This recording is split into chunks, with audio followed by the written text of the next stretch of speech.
नमस्कार। पॉलिटिकल पंचायत की special series विधानसभा देख रहे हैं आप और आपके साथ मैं हूं हिंगलाजदार।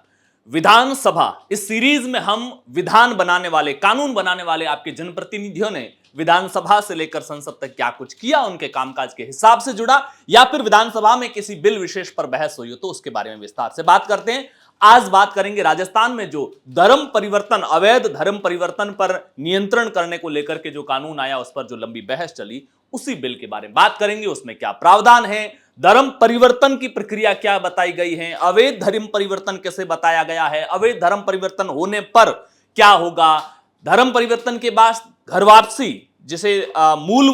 धर्म में लौटने की प्रक्रिया के दौरान क्या कुछ हो सकता है और इस बिल के अंदर क्या खामियां हैं, क्या कमियां हैं, इसी को लेकर के बात करेंगे। सबसे पहले यह समझिए कि कानून कहता क्या है।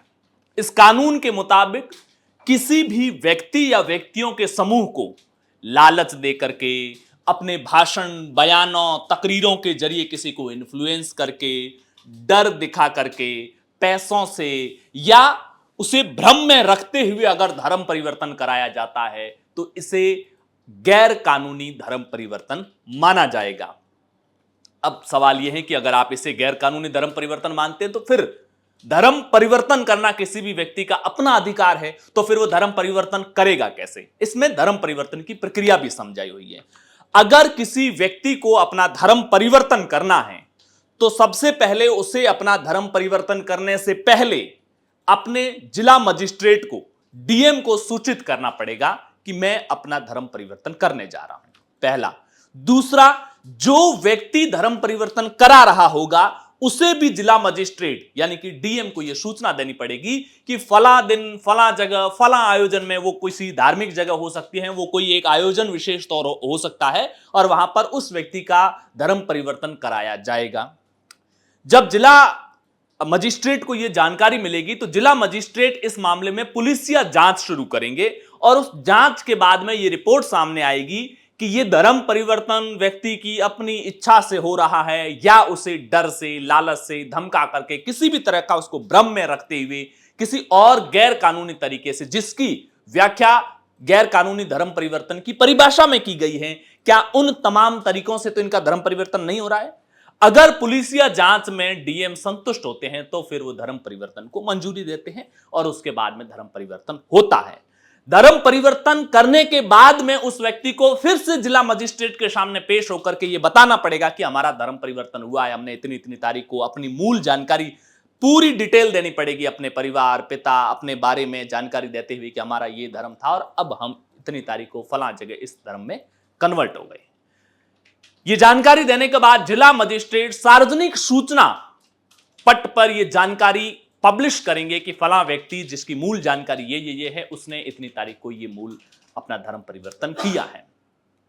ये जानकारी जब पब्लिश होगी सार्वजनिक सूचना पट पर, तो उसके बाद में अगर किसी व्यक्ति को उस धर्म परिवर्तन से आपत्ति हो तो वो आपत्ति भी दर्ज करा सकता है और जब आपत्ति दर्ज होगी तो डीएम इस मामले में फिर से जांच भी करा सकते हैं और अगर उस आपत्ति से वो सहमत होते हैं और उन्हें लगता है कि शायद हमारी शुरुआती जांच में हम खामियों को नहीं पहचान पाए थे और ये एक वाकई में एक महत्वपूर्ण आपत्ति है, तो फिर वो उस पर अगला एक्शन भी ले सकते हैं। तो ये धर्म परिवर्तन की एक पूरी प्रक्रिया है।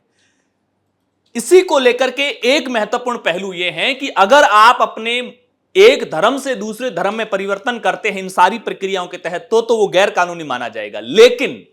अगर आपका पहले कभी धर्म परिवर्तन हुआ है और अब आप मूल धर्म में वापस लौटना चाहते हैं तो वो गैर कानूनी नहीं माना जाएगा। इस पॉइंट को लेकर के विवाद भी है क्योंकि हिमाचल प्रदेश की सरकार ने जब 2006 में इसको लेकर के कानून बनाया था तो उसके खिलाफ मामला सुप्रीम कोर्ट तक गया था और आखिर में सुप्रीम कोर्ट ने उस कानून के अंदर इस प्रावधान को रद्द किया था कि जिसे आज की भाषा में, राजनीतिक भाषा में घर वापसी बोला जाता है, वो सुप्रीम कोर्ट के मुताबिक अतार्किक है और संविधान के अनुच्छेद 14 के तहत भी ये जो समानता का अधिकार है उससे भी जस्टिफाई नहीं करता है, क्योंकि आप एक धर्म से किसी दूसरे धर्म में जाने को गलत मानते हैं, फिर दूसरे धर्म से वापस जो धर्म परिवर्तन हो रहा है उसको सही मान रहे हैं। यह तो वैसे ही हो गया कि पहली बार कोई किसी को थप्पड़ मारे तो गलत है, लेकिन थप्पड़ मारने के बाद सामने वाले ने वापस थप्पड़ मार दी तो उसे हम सही ठहरा रहे हो। इसे अतार्किक बताते हुए सुप्रीम कोर्ट ने इसे, इस प्रावधान को रद्द किया था। पूरे बिल को रद्द नहीं किया था, उस बिल के इस प्रावधान को रद्द किया था। सवाल यह भी है कि अगर मैं धर्म परिवर्तन कर रहा हूं या कोई व्यक्ति धर्म परिवर्तन कर रहा है और डीएम को अगर सूचना नहीं दी जाती है तो क्या होगा? अगर डीएम को सूचना दिए बगैर, इस प्रोसेस को फॉलो किए बगैर अगर कोई धर्म परिवर्तन करता है तो धर्म परिवर्तन करने वाले व्यक्ति को 3 साल तक की सजा और 10,000 रुपए तक का जुर्माना हो सकता है, और जिस व्यक्ति ने धर्म परिवर्तन कराया उसे 1 से 5 साल तक की सजा और 25,000 रुपए तक का जुर्माना होगा। अब अगली प्रक्रिया आती है कि अगर डीएम को भी इस बात का पता नहीं चलता है और अवैध धर्म परिवर्तन हो जाए तो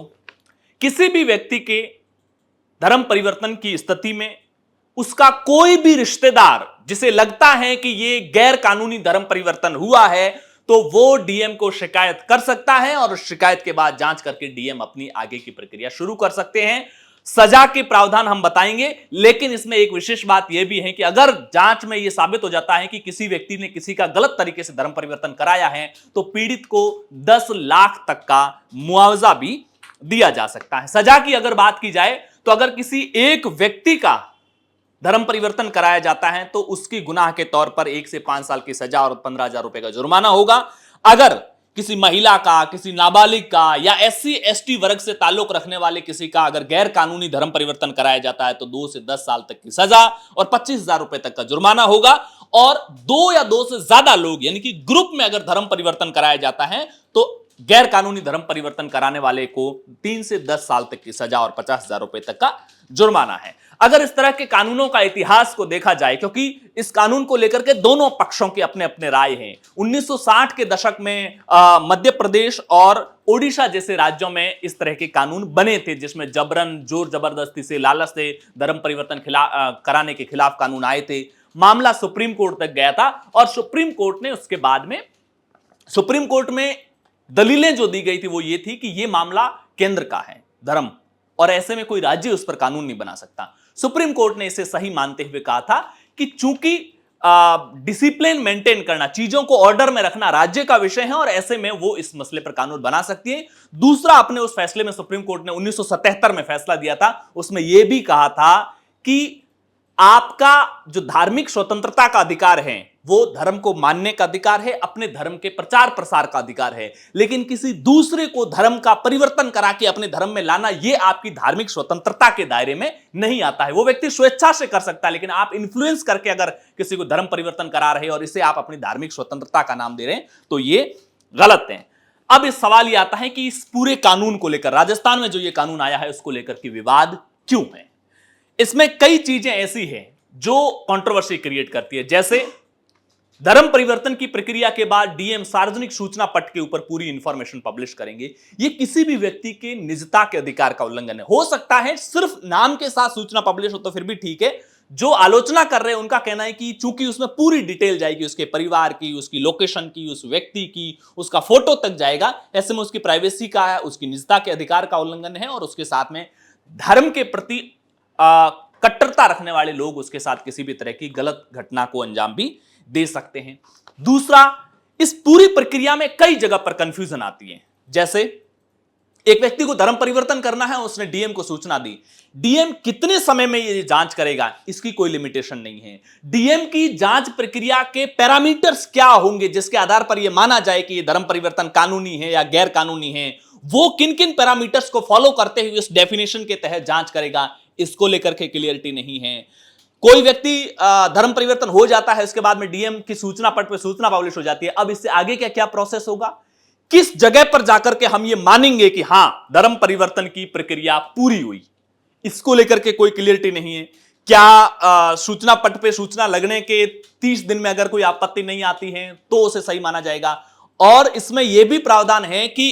अगर डीएम किसी व्यक्ति के बारे में सूचना पट पे नहीं लगाता है तो भी उसे गैर कानूनी धर्म परिवर्तन माना जाएगा। एक व्यक्ति जिसने कानूनी तरीके से अपना धर्म परिवर्तन किया है, डीएम की गलती से अगर वो सूचना पट पर नहीं लगती है, उस डीएम की गलती का खामियाजा किसी व्यक्ति विशेष को क्यों भुगतना पड़े, इसको लेकर के कंफ्यूजन नहीं है। पूरी प्रक्रिया को लेकर के कंफ्यूजन है, डीएम की जांच, समय सीमा, इन सारी चीजों को लेकर के कंफ्यूजन है। प्रक्रिया पूरी कब होगी, अगर किसी व्यक्ति ने आपत्ति दर्ज कराई है तो उस आपत्ति का क्या होगा, उस आपत्ति का निस्तारीकरण जो होगा, वो जो आपत्ति दर्ज कराई है उस पर कब तक डीएम फैसला लेगा, प्रशासन कब तक फैसला लेगा, इसको लेकर टाइम लिमिट नहीं है। और एक महत्वपूर्ण बात यह है कि इस पूरे प्रोसेस में डीएम को ही सुप्रीम अथॉरिटी बनाया हुआ है। जैसे हरियाणा में गैर कानूनी धर्म परिवर्तन को लेकर कानून आया हुआ, लेकिन वहां पर डीएम की अगर किसी प्रक्रिया से व्यक्ति असंतुष्ट होता है तो डिविजनल कमिश्नर को के सामने वो व्यक्ति पेश होकर के डीएम की शिकायत कर सकता है। लेकिन राजस्थान में जो ये कानून आया है उसमें इस बात को लेकर क्लियरिटी नहीं है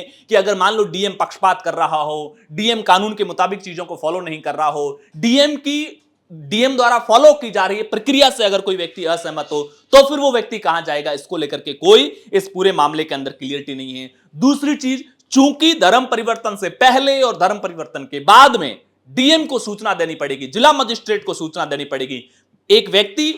अमुक जिले का है, बाड़मेर जिले का है, वो धर्म परिवर्तन करना चाहता है, धर्म परिवर्तन कराने वाला व्यक्ति जोधपुर का है और धर्म परिवर्तन जहां होगा वो जालोर का है, एक उदाहरण के लिए बता रहा हूं, तो यहां पर 3 जिले इन्वॉल्व हो जाते हैं। 3 जिलों के डीएम को उसकी सूचना देनी पड़ेगी। अलग अलग जिलों के डीएम को सूचना देने पर अगर कल को एक जिले का डीएम उस जांच में उस प्रक्रिया को सही मान ले, कानूनी धर्म परिवर्तन मान ले, दूसरे वाला गैर कानूनी मान ले, तो एक ही मामले के अंदर मल्टीपल जिलों के जिला मजिस्ट्रेट के इन्वॉल्व होने से भी एक कॉन्ट्रडिक्शन क्रिएट हो सकता है फैसलों को लेकर। वैसी स्थिति में क्या किया जाएगा, इसको लेकर के कोई क्लियरिटी नहीं है। तो तमाम ऐसी चीजें हैं जिसको लेकर के जो ये राजस्थान सरकार का कानून आया है, कंफ्यूजन है, कॉन्ट्रडिक्शन है और क्लियरिटी बहुत सारी चीजों में नहीं है। विधानसभा पॉलिटिकल पंचायत की स्पेशल सीरीज, जिसमें विधानसभा के अंदर होने वाले कामों का लेखा जोखा के साथ आपके सामने होंगे हाजिर। अगली बार किसी और मुद्दे पर या किसी और आपके जनप्रतिनिधि के लेखे जोखे हिसाब किताब के साथ फिर होंगे हाजिर। तब तक के लिए नमस्कार।